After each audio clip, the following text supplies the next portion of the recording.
ഇടിഞ്ഞു വീഴാറായ മൺകൂരയിൽ നിന്നും മുൻ മുഖ്യമന്ത്രി ഉമ്മൻചാണ്ടിയുടെ പേരിലുള്ള സ്നേഹവീട്ടിലേക്ക് താമസം മാറിയതിൻ്റെ സന്തോഷത്തിലാണ് കാസർഗോഡ് കൊല്ലാടയിലെ നിർധന കുടുംബമായ ഷൈജു ഷീജ ദമ്പതികൾ. കോൺഗ്രസ് നേതൃത്വത്തിൽ നിർമ്മിച്ച വീടിൻ്റെ താക്കോൽദാനം ഷാഫി പറമ്പിൽ MP നിർവഹിച്ചു.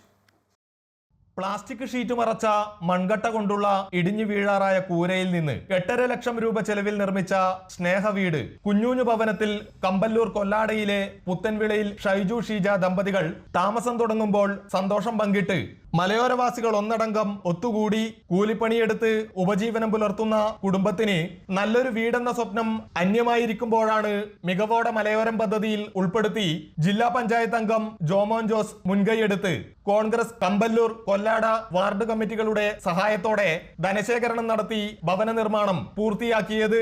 ഷാഫി പറമ്പിൽ MPയും രാഹുൽ മാങ്കൂട്ടത്തിൽ MLAയും ചേർന്ന് ഏറെ ആവേശഭരിതമായ അന്തരീക്ഷത്തിൽ സ്നേഹവീടിന്റെ താക്കോൽ കൈമാറി. ഈ ഒരു കുടുംബത്തെ അവർക്കാരും സഹായം നൽകിയതല്ല, അവർക്കാരും ഔദാര്യം നൽകിയതല്ല. കാരണം ഇത് കുഞ്ഞൂഞ്ഞിന്റെ പേരിലാണെങ്കിൽ അതിനൊരു അർത്ഥമേ ഉള്ളൂ. അവർക്ക് അവരുടെ അവകാശമാണ് നിങ്ങൾ ഏൽപ്പിച്ചിരിക്കുന്നത് എന്നുള്ളതാണ് അതിന്റെ ഒരു പ്രത്യേകത. 2 ബെഡ്റൂമുകളും ഹാളും കിച്ചണും അടങ്ങുന്നതാണ് സ്നേഹവീട്. 2024 ഒക്ടോബർ 27 ഉമ്മൻചാണ്ടിയുടെ ജന്മദിനത്തിൽ തറക്കല്ലിട്ട് ജനകീയ കൂട്ടായ്മയോടെ 4 മാസത്തിനകം ഭവന നിർമ്മാണം പൂർത്തിയാക്കി വീട് കുടുംബത്തിന് കൈമാറാൻ സാധിച്ചതിന്റെ സന്തോഷത്തിലാണ് കോൺഗ്രസ് പ്രാദേശിക നേതൃത്വം. അമൃത ന്യൂസ്, കാസർഗോഡ്.